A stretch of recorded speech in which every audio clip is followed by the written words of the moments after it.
മലപ്പുറം നഗരത്തിന് ഇനി എന്തൊക്കെ വേണം? SS ന്യൂസ് ചർച്ച തുടരുന്നു. സമൂഹത്തിലെ വിവിധ മേഖലകളിൽ പ്രവർത്തിച്ചു വരുന്ന മലപ്പുറത്തെ പൗരപ്രമുഖരുടെ അഭിപ്രായങ്ങളും നിർദ്ദേശങ്ങളും കാണാം.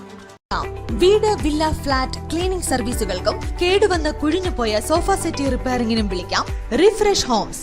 വർഷങ്ങൾ പിന്നിട്ട വിശ്വസ്തത. ഫോൺ 9645072222.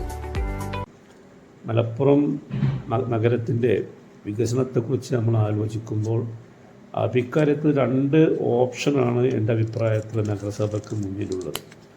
ഒന്ന്, സമൂഹത്തിൻ്റെ വിവിധ തലങ്ങളിലുള്ള ആൾക്കാരെ പങ്കെടുപ്പിച്ചുകൊണ്ട് ജില്ലാ പഞ്ചായത്തും അതുപോലെ മറ്റ് തദ്ദേശ സ്വയംഭരണ സ്ഥാപനങ്ങളൊക്കെ പങ്കെടുപ്പിച്ചുകൊണ്ട് തന്നെ മലപ്പുറത്തിൻ്റെ വികസനത്തെക്കുറിച്ചുള്ള ഒരു മാസ്റ്റർ പ്ലാൻ തയ്യാറാക്കാവുന്നതാണ്. അത് കോട്ടപ്പടിയുടെ നിർദ്ദിഷ്ട മേൽപ്പാലം അടക്കം ഉള്ള കാര്യങ്ങൾ ചർച്ചയ്ക്ക് വിധേയമാക്കാം. മലപ്പുറം കുന്നുമ്മൽ ടൗൺ ഹാളിന്റെയും അതുപോലെ തന്നെ Malappuram Kottappadi municipal bus stand ഓഡിറ്റോറിയത്തിന്റെയും കണ്ടീഷനെ കുറിച്ചാണ് ആദ്യമായി പറയാനുള്ളത്. അവിടെ ഈ രണ്ട് ഓഡിറ്റോറിയത്തിലും ലൈറ്റിംഗ് ഫെസിലിറ്റി അതുപോലെ തന്നെ ഫാന് എല്ലാം വളരെ പരിമിതമാണ്.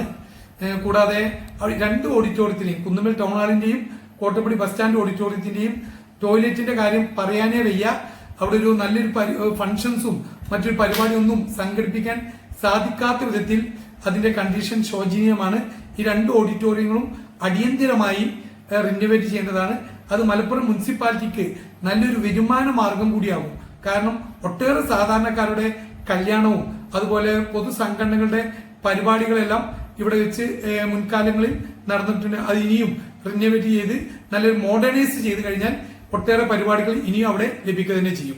ദീർഘദൂര യാത്രക്കാർ ഒരിക്കലും മലപ്പുറം മുനിസിപ്പൽ ബസ് സ്റ്റാൻഡിനെ ആശ്രയിക്കുന്ന ഒരു രീതി ഇപ്പോഴും മലപ്പുറത്തില്ല എന്നുള്ളതാണ്. ഇപ്പോഴും ആൾക്കാർ ബസ് കാത്തു നിൽക്കുന്നത് തിരൂർ റോട്ടിലാണെങ്കിലും അല്ലെങ്കിൽ കുന്നുമ്മലാണെങ്കിലും ഒക്കെ തന്നെ കടത്തിണ്ണയിലും അതുപോലെ റോഡ് സൈഡിലൊക്കെ തന്നെയാണ്.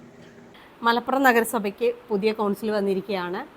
അപ്പോൾ ഞങ്ങളുടെ കുടുംബശ്രീയുടെ ഭാഗത്തു നിന്നുള്ള ഞങ്ങളുടെ ഒരു നിർദ്ദേശം എന്ന് പറഞ്ഞു കഴിഞ്ഞാൽ, ചെയ്യേണ്ട കാര്യത്തിലുള്ള നിർദ്ദേശം, കുടുംബശ്രീ തുടക്കം കുറിച്ചിരിക്കുന്നത് മലപ്പുറം നഗരസഭയിലെ ഒരു പ്രദേശമായ കോട്ടക്കുന്നിലാണ്. പക്ഷേ ഈ നഗരസഭയ്ക്കുള്ളിൽ ഒരു കുടുംബശ്രീ എന്നുള്ള ഒരു എംബ്ലത്തിൽ നമുക്ക് എടുത്തു കാണിക്കാവുന്ന ഒരു സംരംഭമോ അല്ലെങ്കിൽ മറ്റ് കാര്യങ്ങളോ നമുക്ക് വ്യക്തമായിട്ടില്ല. അപ്പോൾ അതിന് വേണ്ടിയിട്ടുള്ള ഒരു പരിശ്രമം നടത്തണമെന്ന് ഞങ്ങൾ നിർദ്ദേശിക്കുന്നുണ്ട്. മലപ്പുറത്ത് യുവ പ്രതിഭകളെ വളർത്തിയെടുക്കുന്നതിൻ്റെ കാര്യഗൗരവം മനസ്സിലാക്കിക്കൊണ്ട് മലപ്പുറത്ത് ഒരു കളിക്കാൻ ഉതകുന്ന, അതായത് കുട്ടികൾക്ക് കളിച്ച് വളരാൻ ഉതകുന്ന തരത്തിലുള്ള ഒരു ഗ്രൗണ്ട് നമുക്ക് അനിവാര്യമാണ്. വർഷങ്ങളോളമായി നമ്മൾ കളിസ്ഥലമില്ലാതെ മലപ്പുറം മുനിസിപ്പാലിറ്റി പരിസരത്തുള്ള കുട്ടികൾക്ക് കളിക്കാൻ അവസരമില്ലാതെ നടക്കുകയാണ്. ഇതിന് ശാശ്വതമായ ഒരു പരിഹാരം വേണമെന്നുണ്ട്. അതിന് മലപ്പുറം മുനിസിപ്പാലിറ്റിയുടെ എല്ലാ പിന്തുണയും ഉണ്ടായി നല്ല കുട്ടികൾക്ക് ഭാവിയിലെ നല്ലൊരു ഫുട്ബോൾ താരമാകാൻ വേണ്ടിയുള്ള ഒരു വഴി മലപ്പുറം മുനിസിപ്പാലിറ്റി ഒരുക്കി കൊടുക്കണമെന്നാണ് എൻ്റെ ഒരു അപേക്ഷ. നമ്മളെ കുട്ടികൾക്ക് ആവശ്യമായ പരിശീലനം നൽകേണ്ടതുണ്ട്. അതും ഒരു അക്കാഡമി രീതിയിൽ നമുക്ക് മലപ്പുറം മുനിസിപ്പാലിറ്റിക്ക് ഒരു അക്കാഡമി ഉണ്ടാകണമെന്നാണ് എനിക്ക് അഭ്യർത്ഥിക്കാനുള്ളത്. പിന്നെ പറയുന്നത്, കുടുംബശ്രീ എന്ന് പറയുമ്പോൾ സ്ത്രീകളുമായിട്ട് ബന്ധപ്പെട്ട കാര്യങ്ങളാണ് കൂടുതൽ ചർച്ചയിലേക്ക് ഞങ്ങൾക്ക് വെക്കാനുള്ളത്. സ്ത്രീ സൗഹൃദമായിട്ടുള്ള നഗരമാക്കുക. ഒരു കംഫർട്ട് സ്റ്റേഷൻ നമുക്ക് കോട്ടപ്പടിയിലോ കുന്നുമ്മലോ എടുത്തു പറയത്തക്ക തന്നെ രീതിയിലില്ല. അപ്പം അത് വൃത്തിയിലും നല്ല രീതിയിലും നടത്തിക്കൊണ്ട് പോകാനും പറ്റിയതും, ഒരു റെസ്റ്റ് റൂം, കംഫർട്ട് ഏരിയ, അങ്ങനെ നല്ല രീതിയിൽ തന്നെ ചെയ്തു പോകുന്ന ഒരു സെക്ഷൻ കൈകാര്യം ചെയ്യാൻ വേണ്ടിയുള്ളത് ചെയ്യാനും നിർദ്ദേശം കൊടുക്കുകയാണ്. മലപ്പുറം കുന്നുമ്മലുള്ള മലപ്പുറത്ത് തന്നെ പ്രമുഖ ഹോസ്പിറ്റലാണ് ജില്ലാ സഹകരണ ആശുപത്രി. അവിടേക്ക് വരുന്ന രോഗികൾക്ക് പാർക്ക് ചെയ്യാൻ പ്രധാനമായും അവർ ആശ്രയിക്കുന്ന സ്ഥലം എന്ന് പറയുകയാണെങ്കിൽ കോട്ടക്കുന്നിന്റെ ചെരിവ് പ്രദേശമുണ്ടല്ലോ, ഒട്ടേറെ മുനിസിപ്പാലിറ്റിയുടെ ബങ്കുകൾ, ഈ പെട്ടിപ്പീടികൾ നിൽക്കുന്ന ആ ഏരിയയുടെ മുൻവശത്താണ്. പക്ഷെ ഇപ്പോൾ അവിടെ ഫേസ് ചെയ്യുന്ന ഒരു പ്രധാന പ്രശ്നം, രാവിലെ തൊട്ട് വൈകുന്നേരം വരെ അവിടെ കണ്ടമാനം വാഹനങ്ങൾ, ആവശ്യമുള്ളതും അനാവശ്യമായിട്ടുള്ള വാഹനങ്ങൾ അവിടെ കൊടുത്ത് പാർക്ക് ചെയ്ത് പോവുകയാണ്. അപ്പോൾ ഒരു രോഗിയെ കൊണ്ട് ഒരാൾ വന്നു കഴിഞ്ഞാൽ അവിടെ ഒരു വണ്ടി പാർക്ക് ചെയ്യാനുള്ള സ്ഥലം ലഭിക്കുന്നില്ല. ഇതിൽ മുനിസിപ്പാലിറ്റി ഇടപെടണം. ഇതിലെങ്ങനെ ഇടപെടുക എന്ന് വെക്കുകയാണെങ്കിൽ എൻ്റെ ഒരു നിർദ്ദേശം അവിടെ പേ പാർക്കിംഗ് ആക്കണം. മനസ്സിലായല്ലോ? കുന്നുമ്മൽ പവിലിയൻ വെജിറ്റേറിയൻ റെസ്റ്റോറന്റ് കഴിഞ്ഞ ഏരിയ എന്ന് പറഞ്ഞത് അവിടെ പേ പാർക്കിംഗ് ആക്കുക. പേ പാർക്കിംഗ് ആക്കി കഴിഞ്ഞാൽ അനാവശ്യമായി വാഹനങ്ങൾ കൊടുന്ന് 2 വീലേഴ്സും ഒക്കെ കണ്ടമാനം കൊടുത്ത് പാർക്ക് ചെയ്തുവാണ്. അത് നിയന്ത്രിക്കാൻ കഴിയും. ഇങ്ങനെ ഹോസ്പിറ്റലിലോട്ട് വരുന്ന ആളുകളും മറ്റുമൊക്കെ ആ സ്ഥലം ഫെസിലിറ്റി ഉപയോഗിക്കാനും പറ്റും. പിന്നെ പറയാനുള്ളത് നമ്മുടെ രാത്രി യാത്രകളിൽ ഉള്ള കാര്യമാണ്. അതിൽ പ്രധാനം നമ്മൾ പറയുന്ന കാര്യം എന്ന് വെച്ച് കഴിഞ്ഞാൽ വെളിച്ചം. പ്രധാന നഗര പ്രദേശങ്ങളിൽ മൊത്തം വെളിച്ചത്തിൻ്റെ കുറവ് പലയിടങ്ങളിലും നമുക്ക് കാണുന്നുണ്ട്. ലൈറ്റിൻ്റെ പ്രശ്നങ്ങൾ വരുന്നുണ്ട്, സ്ട്രീറ്റ് ലൈറ്റ് ഇല്ലായ്മ വരുന്നുണ്ട്. അത് മുൻകൂട്ടി കണ്ടുകൊണ്ട് അല്ലെങ്കിൽ അതിൻ്റെ കാര്യങ്ങളെ റിപ്പയർ ചെയ്യേണ്ടതൊക്കെ യഥാസമയത്ത് തന്നെ ചെയ്തു പോകുന്ന രീതിയിലേക്ക് ആക്കി പോകുക.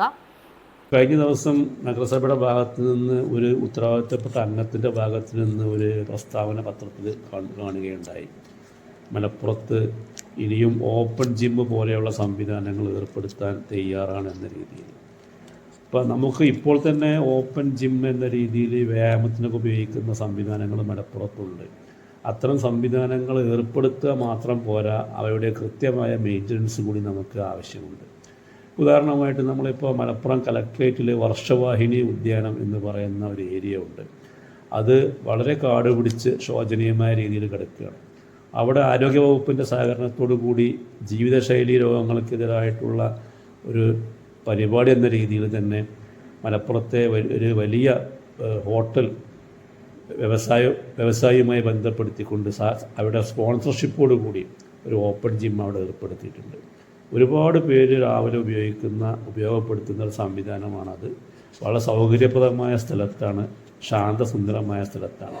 പക്ഷേ അതിനകത്തുള്ള മിക്കവാറും എല്ലാ ഉപകരണങ്ങളും ഇപ്പോൾ കേടുവന്ന് കിടക്കുകയാണ്. അതിന് യാതൊരു തരത്തിലുള്ള മെയിൻ്റനൻസും ഇല്ല. ഇതുമായി ബന്ധപ്പെട്ട് ഞങ്ങൾ ഈ ബന്ധപ്പെട്ട ഹോട്ടലുമായിട്ട് ഞങ്ങൾ സംസാരിച്ചപ്പോൾ അവർ പറയുന്നത് അതിൻ്റെ മെയിൻ്റനൻസ് ഞങ്ങൾ ഉത്തരവാദിത്തമല്ല എന്നുള്ളതാണ്. അപ്പോൾ അവിടെ വരുന്ന ആൾക്കാർ, ഉപയോഗപ്പെടുത്തുന്ന ആൾക്കാർ സ്വന്തം പോക്കറ്റിൽ നിന്ന് പണം പിരിച്ചെടുത്തിട്ട് അതിൻ്റെ കേടുവന്ന ഭാഗങ്ങളൊക്കെ മാറ്റി അറ്റകുറ്റപ്പണി നടത്തുന്ന സാഹചര്യമാണുള്ളത്. അതുപോലെ തന്നെ ഇപ്പോൾ നഗരസഭയുടെ പല ഭാഗങ്ങളിലും നമ്മൾ പുതുതായിട്ട് ചില ഓപ്പൺ ജിമ്മുകളൊക്കെ തുടങ്ങിയിട്ടുണ്ട്. ഇതിനൊക്കെ മെയിൻ്റനൻസ് എങ്ങനെയാണ് എന്ന കാര്യത്തിൽ വലിയ വ്യക്തതയുണ്ടോ എന്ന് എനിക്കറിയില്ല. പിന്നെ പറയാൻ നമ്മുടെ നഗരത്തിൻ്റെ സൗന്ദര്യവൽക്കരണം. പ്രധാന റോഡുകൾ മൊത്തം മനോഹരമാക്കി കൊണ്ടുപോവുക, വൃത്തിക്കും നല്ല ഭംഗിക്കും കൊണ്ടുപോയി കഴിഞ്ഞാൽ നമ്മുടെ നഗരത്തിനെ ഒന്നും കൂടെ മറ്റുള്ളവരുടെ ശ്രദ്ധയിലേക്ക് കൊണ്ടുപോകാൻ വേണ്ടി കഴിയും. ഞാൻ താമസിക്കുന്നത് താമരക്കുഴിയാണ്. മലപ്പുറം സിവിൽ സ്റ്റേഷൻ, മലപ്പുറം കലക്ട്രേറ്റിന്റെ തൊട്ടു മുന്നിൽ നിന്നാണ് ഞങ്ങൾക്ക് താമരക്കുഴിയിലേക്കുള്ള പ്രധാന റോഡ് വരുന്നത്. മലപ്പുറം കുന്നുമ്മൽ താമരക്കുഴി ഉമ്മത്തൂര് മുണ്ടക്കോട് റോഡ് പോകുന്നത്. ഞങ്ങൾ ഫേസ് ചെയ്യുന്ന പ്രശ്നമുണ്ട്.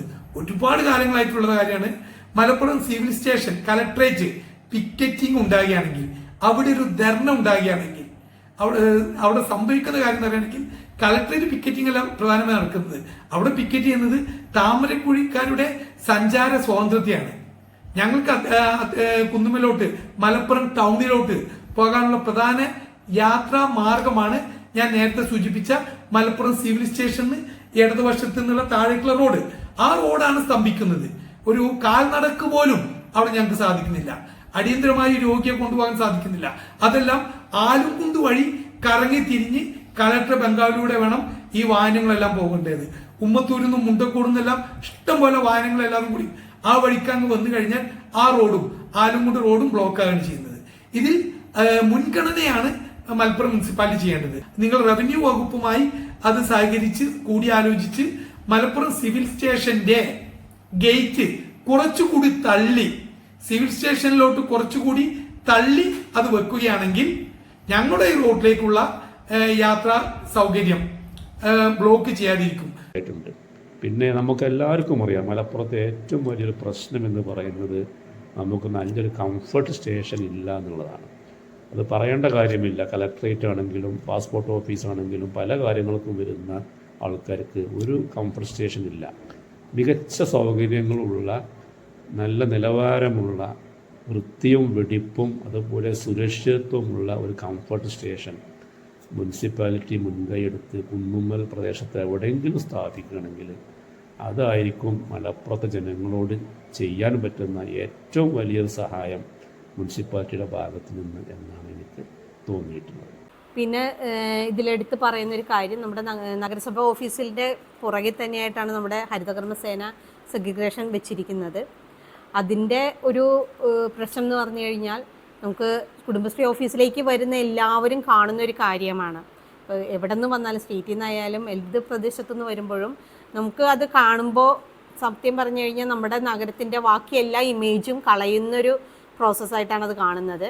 അപ്പോൾ അതും കൂടി ഒന്ന് വൃത്തിയാക്കി കൊണ്ടുപോകാനുള്ള പരിശ്രമം നടത്തുക. കാര്യങ്ങളൊക്കെ കുറിച്ച് തന്നെ നഗരസഭയും അതുപോലെ മാധ്യമങ്ങളൊക്കെ തന്നെ ചിന്തിക്കാൻ തുടങ്ങി അല്ലെങ്കിൽ ചിന്തിക്കുന്നു എന്നുള്ളത് ഏറ്റവും ശുഭകരമായിട്ടുള്ള ഒരു കാര്യമാണ്.